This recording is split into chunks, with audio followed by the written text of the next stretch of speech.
最長一次自駕遊由中山出發，經過湖南衡陽、湖北荊門、襄陽古城、河南洛陽、山西忻州古城，到內蒙古烏蘭察布市睇火山、赤峰市農莊、烏蘭毛都草原，最後到黑龍江哈爾濱。回程經過遼寧盤錦、天津、河南新鄉、湖北武漢、湖南深州，全程8100多公里。你睇今日啲雲，由中山出發前往湖南衡陽，行出180，一路暢通，到達湖南衡陽，5點半到酒店，落街看看。7點起床，簡單早餐，出發前往湖北荊州。嚴重擁堵啊！前方意外等了1小時。而家萬里無車，條嘅絲帶冇啊，幾靚，有啲車仔喎。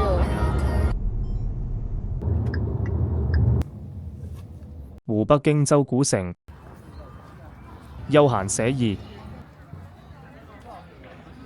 打卡。走人，屈原像，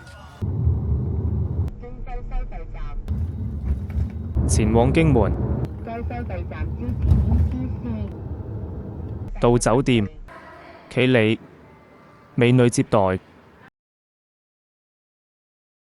租了間複式，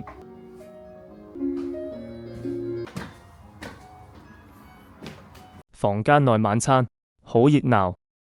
按摩、早餐，9點15分出發，前往河南洛陽。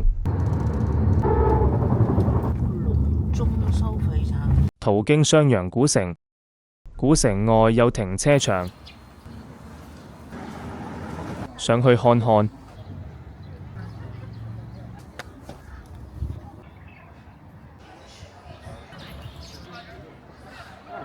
散步。外面太熱，入咖啡廳超下。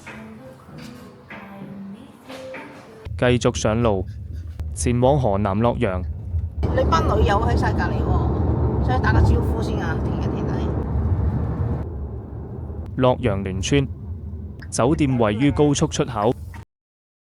今天住別墅。驗證失敗。房間有溫泉。房間內晚餐，離開洛陽前往山西忻州。下邊風景幾優美，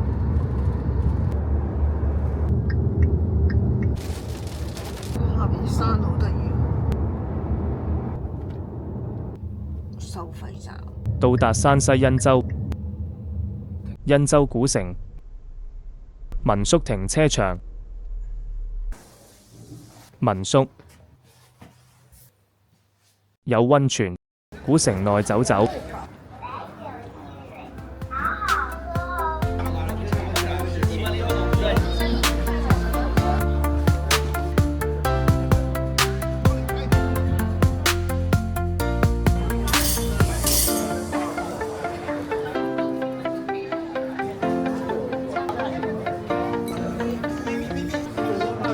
看看夜景。明天去內蒙古。